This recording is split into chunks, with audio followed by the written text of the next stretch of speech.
Բարև ձեզ, իմ անունը Դավիթ է, այսօր Թումանյան պապիկի ծնունդն է և իմ տատիկի հետ հեքիաթ կկարդանք։ Հովհաննես Թումանյան, Սուտասանը, լինում է չի լինում մի թագավոր, այս թագավորն իր երկրում հայտնում է, ով էնպես սուտ ասի, որ ես ասեմ սուտ է,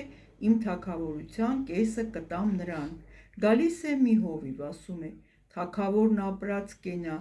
իմ հերը մի դագանակ ուներ, էստեղից մեկնում էր երկնքում աստղերը խառնում, կպատահի, պատասխանում է թագավորը, իմ պապն էլ մի չիբուխ ուներ, մի ծերը բերանին էր դնում, մյուս ծերը մեկնում արեգակից վառում, ստախոսը գլուխը քորելով դուրս է գնում, գալիս է մի դերձակ, ասում է, ներողություն, թագավոր, ես վաղը պիտի գայի ուշացա, երեկ շատ անձրև եկավ, կայծակները տրաքեցին, երկինքը պատռեց, գնացել էի կարկատելու, հա, լավ ես արել, ասում է թագավորը, բայց լավ չէիր կարկատել, էսօր առավոտյան մի քիչ անձրև թափվեց, սա էլ է դուրս գնում, ներս է մտնում մի աղքատ գյուղացի, կոտը կռնատակին, դու ինչ ես ուզում այ մարդ, հարցնում է թագավորը,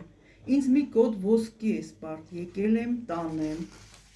մի կոտ ոսկի, զարմանում է թագավորը, սուտ ես ասում, ես քեզ ոսկի պարտք չեմ, թե որ սուտ եմ ասում, թագավորությանդ կեսը տուր, չէ, ճշմարիտ ես ասում, խոսքը փոխում է թագավորը, ճշմարիտ եմ ասում, մի կոտ ոսկին տուր։ Հաջողություն։